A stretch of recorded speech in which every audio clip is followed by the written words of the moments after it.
Hi friends, welcome back to E S Appu tailoring. இந்த வீடியோவில் நம்ம என்ன பார்க்க போகிறோன்னா, ஹேர் பண்ட் வந்து நமக்கு பிடிச்சது மாதிரி எப்படி வந்து தைக்கலான்னு பார்க்கலாம். இந்த மாதிரி டெய்லரிங் வீடியோஸ் பார்க்கணுன்னா என்னோடய சேனலை சப்ஸ்கிரைப் பண்ணிக்கோங்க, ஷேர் பண்ணிக்கோங்க, லைக் பண்ணிக்கோங்க. பக்கத்தில் உள்ள பெல் ஐக்கான் பட்டனையும் ஆன் பண்ணிக்கோங்க. வாங்க இப்போ வீடியோக்குள்ளே போகலாம். நம்ம வந்து மெட்டீரியல் துணி நமக்கு பிடிச்சிற மாதிரி ஏதாவது மெட்டீரியல் துணி எடுத்து நம்ம தைப்போம். அந்த துணிக்கு மேட்சாகவே நமக்கு ஹேர் பண்ட் வேணும்னா நீங்கள் இந்த மெத்தடில் தைச்சி பாருங்கள். நமக்கு நீட்டாக இதே மாதிரி அழகாக வரும். இப்போது ஹேர் பண்ட் எப்படி தைக்கலான்னு பார்க்கலாம். ஃபஸ்ட்டு வந்து ஹேர் பண்ட் தைக்கிறதுக்கு நான் வந்து அந்த துணியோட நீளம் வந்து 13 இன்ச்சு எடுத்திருக்கேன். 13 இன்ச்சுங்கிறது ஒரு சைடு 13 இன்ச்சு, இன்னொரு சைடு 13 இன்ச்சு. நான் இதே நீளத்துக்கு துணியை வந்து 2ஆக மடித்து வச்சுருக்கேன். அடுத்து வந்து துணியோட அகலம் வந்து நான் எவ்வளோ எடுத்திருக்கேன்னா 4 இன்ச்சுக்கு எடுத்திருக்கேன். துணியோட அகலம் வந்து 4 இன்ச்சு. இந்த அளவுக்கு நீங்கள் எடுத்துக்கோங்க. இதை விட உங்களுக்கு ஜாஸ்தி வேணும்னா இன்னும் கொஞ்சம் நீளமாக எடுத்துக்கோங்க. கம்மியாக வேணும்னா கொஞ்சம் கம்மி பண்ணிக்கலாம். இப்போ துணியை இந்த மாதிரி 2ஆக மடிச்சுக்கோங்க. 2ஆக மடிச்சுட்டு ராங் சைடாக மடிச்சுக்கோங்க. ராங் சைடாக மடிச்சுட்டு இப்படி சரிசமமாக சேர்த்து வச்சுக்கோங்க. சேர்த்து வச்சுட்டு நம்ம இப்படி ஸ்ட்ரைட்டாக ஒரு தையல் போட்டு எடுத்துக்கலாம்.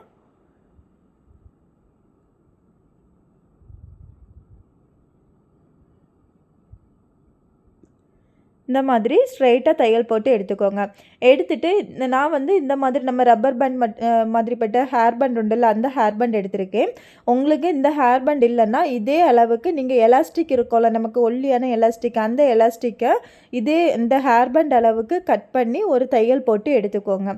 நான் வந்து இந்த ஹேர் பேண்ட் எடுத்திருக்கேன். இப்போ இந்த ஹேர் பேண்டை நம்ம எப்படி வைக்கலான்னா, இந்த முக்கு இருக்குல்ல, ஒரு சைடு நம்ம தையல் போட்டோம்ல, அந்த முக்கு சைடு நீங்கள் வந்து ஹேர் பேண்டை இந்த மாதிரி உள்ளே கொடுத்துக்கோங்க. அந்த துணிக்கு உள்ளே இப்படி கொடுத்துக்கோங்க. ஒரு சைடு மட்டும் கொடுத்துக்கோங்க. நம்ம தையல் போட்ட சைடு கொடுத்துக்கோங்க. கொடுத்துட்டு துணியை இந்த மாதிரி 2ஆக மடிச்சுக்கோங்க. 2ஆக மடிக்கும்போது இப்போ துணி வந்து நமக்கு 4ஆக இருக்கும். 1 2 3 4 துணியாக இருக்கும்.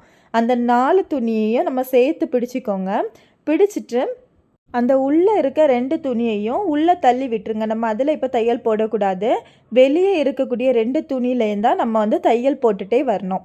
இப்போது அந்த உள்ளே இருக்க 2 துணியையும் இப்படி உள்ளே தள்ளி விட்டுட்டு வெளியே இருக்கக்கூடிய 2 துணியை மட்டும் தையல் போட்டுகிட்டே வாங்க. இப்போ பாருங்கள், நான் உள்ளே இருக்க துணியை இப்படி உள்ளே தள்ளிட்டு அதை காமிக்கிறேன் பாருங்கள். இந்த மாதிரி உள்ளே கொஞ்சம் தள்ளிக்கோங்க.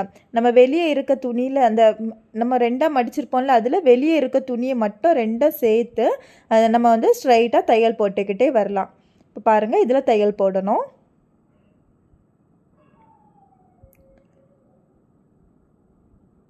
நமக்கு ஹேர் பேண்ட் வந்து உள்ளே தான் இருக்கணும். அந்த ரப்பர் பேண்ட் போட்டிருக்கோம்ல, அது வந்து நமக்கு உள்ளே தான் இருக்கணும். தையல் போடும்போது நமக்கு உள்ள துணி வந்து நமக்கு கொஞ்சம் அப்படி வெளியே வந்த மாதிரி இருக்கும். அதை உள்ளே தள்ளி விட்டு அதில் தையல் விழாதது மாதிரி நீங்கள் போட்டுக்கோங்க. நமக்கு மேலே இருக்க துணியில் மட்டும்தான் தையல் விழணும்.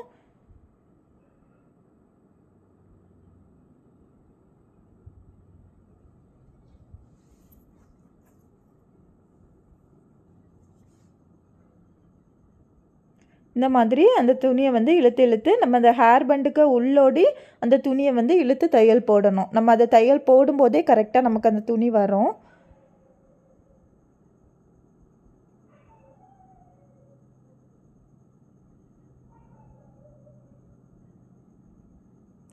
கொஞ்சம் கொஞ்சமாக போட்டுக்கலாம். அப்போ தான் நமக்கு கரெக்டாக வரும்.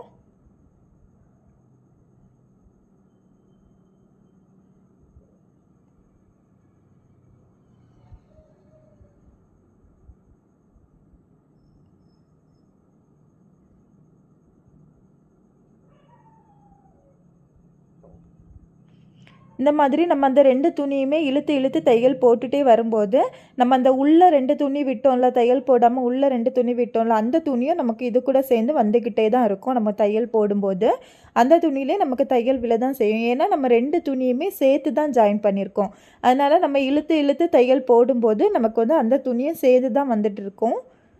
அதனால் அந்த துணியில் தையல் விழாது அப்படின்லாம் இல்லை. அந்த துணியிலே நமக்கு தையல் விழுந்துட்டு வரதான் செய்யும். நம்ம அந்த துணியை இழுத்து தையல் போடும்போது அந்த துணியும் நமக்கு சேர்ந்து தையல் வரதான் செய்யும் அதில்.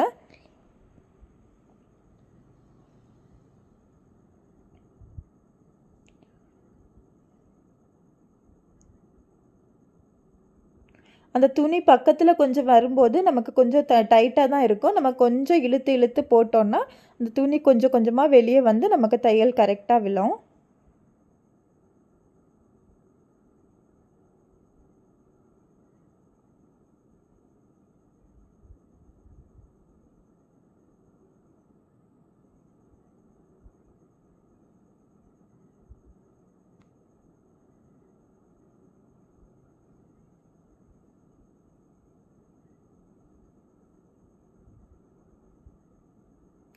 இப்போ நம்ம வந்து அந்த தையல் போட்டு எடுத்துருக்கோம்ல, அதில வந்து ஃபுல்லுமே நம்ம தையல் போட்டுறக்கூடாது. ஓரளவுக்கு நம்ம தையல் போடாம விட்டு தான் நம்ம வந்து வெளியே எடுக்கணும். கொஞ்சம் துணி நமக்கு தெரியும். கொஞ்சம் துணி தான் நம்ம தையல் போடணும் என்னன்னு தெரியும்.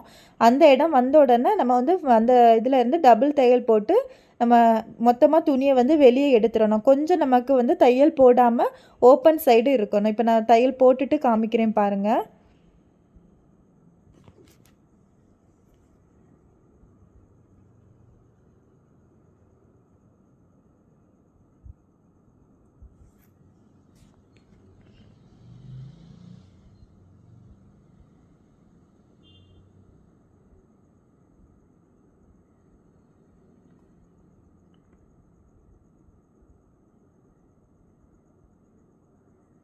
பாருங்க நான் டபுள் தையல் போட்டு வெளியே எடுத்தாச்சு.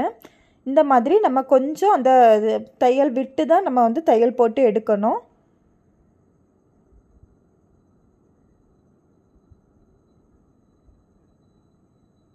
இப்போ இந்த துணிய வந்து நம்ம இப்படி உள்ள கைய ஒரு விரல விட்டு அந்த உள்ள இருக்க நல்ல பக்க துணிய வந்து வெளியே இழுத்து இழுத்து எடுக்கணும். நமக்கு ஈஸியா வரும். இந்த மாதிரி ஒரு விரல உள்ள விட்டு விட்டு அந்த நல்ல பக்க துணிய வந்து நம்ம வெளியே இழுத்து இழுத்து எடுத்துட்டே இருக்கணும்.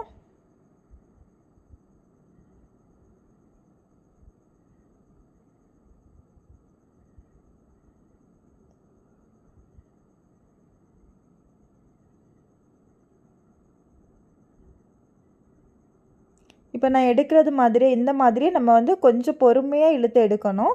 அப்ப நமக்கு அந்த துணி அழகா வரும் வெளிய.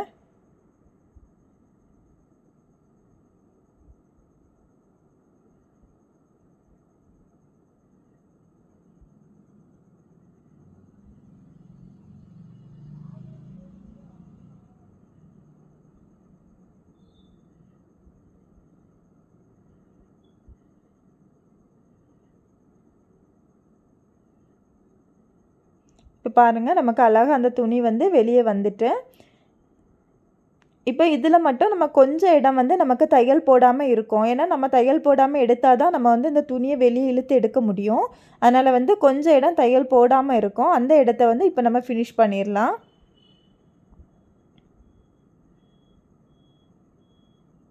இப்போ பாருங்க நான் அழகா வெளியே இழுத்தாச்சு. இப்போ வந்து இவ்வளோ இடமும் நமக்கு தையல் போடாம இருக்கு. அந்த இடத்த மட்டும் நம்ம தையல் போட்டு இப்போ எடுத்துக்கலாம். அதை எப்படி தையல் போடணும்னா, நம்ம வந்து இந்த மாதிரி கொஞ்சம் அந்த துணிய வந்து 2 துணியையும் உள்ள மடக்கி மடக்கி விட்டுக்கோங்க. இப்போ பாருங்க இந்த மாதிரி. ஒரு சைடு இந்த மாதிரி மடிச்சுக்கோங்க. அதே போல் அந்த சைடும் அதே போல் மடிச்சுட்டு, நம்ம மேலே ஒரு தையல் போடுவோம்ல, அந்த மாதிரி நம்ம தையல் போட்டுக்கலாம். இப்படி இப்படி சேர்த்து வச்சுக்கோங்க. வச்சுட்டு நம்ம வந்து ஸ்ட்ரைட்டா தையல் போட்டுக்கலாம்.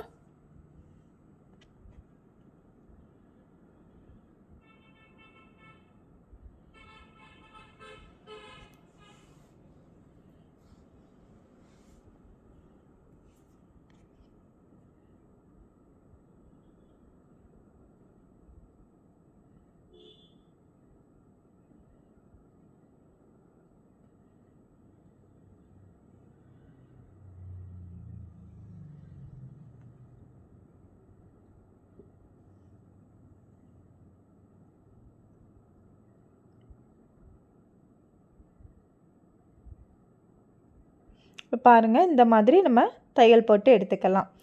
நமக்கு அந்த இடத்துல கொஞ்சம் இடத்துல தான் தையல் வரும். அது வந்து ரொம்ப இதாக நமக்கு தெரியாது.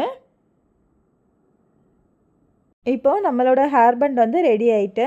நமக்கு எந்த துணிக்கு மேட்சா வந்து நம்ம ஒரு ஹேர் பேண்ட் தைக்கணும்னு நெனச்சாலும், இந்த மெத்தட்ல நம்ம ஈஸியா தச்சுக்கலாம். ஏதாவது துணி இருந்தா அந்த மெட்டீரியல் வச்சு நம்ம தச்சு எடுத்துக்கலாம். நம்ம துணிக்கு மேட்சான ஹேர் பேண்ட நம்மளே தச்சு, நம்மளே அந்த ட்ரெஸ் போடும்போது மேட்சா ஹேர் பேண்ட் மேட்சா போடலாம். இப்போ பாருங்க, இது மட்டும் இல்ல, நான் இன்னொன்னு ஸ்டிச் பண்ணியிருக்கேன். இன்னொரு ட்ரெஸ்ஸுக்கு மேட்ச் ஆட்ட. அந்த இதோட ஹேர் பேண்டே நான் காமிக்கிறேன் பாருங்க.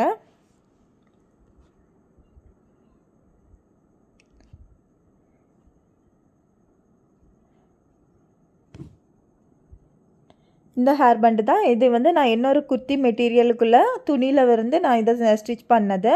இந்த மாதிரி நமக்கு பிடிச்சது மாதிரி நம்ம வந்து ஹேர் பேண்ட் வந்து தச்சு எடுத்துக்கலாம். இந்த வீடியோ உங்களுக்கு பிடிச்சிருந்துன்னா லைக் பண்ணுங்கள். என்னோட சேனலை சப்ஸ்கிரைப் பண்ணிக்கோங்க. Thank you friends. தேங்க்ஸ் ஃபார் வாட்சிங்.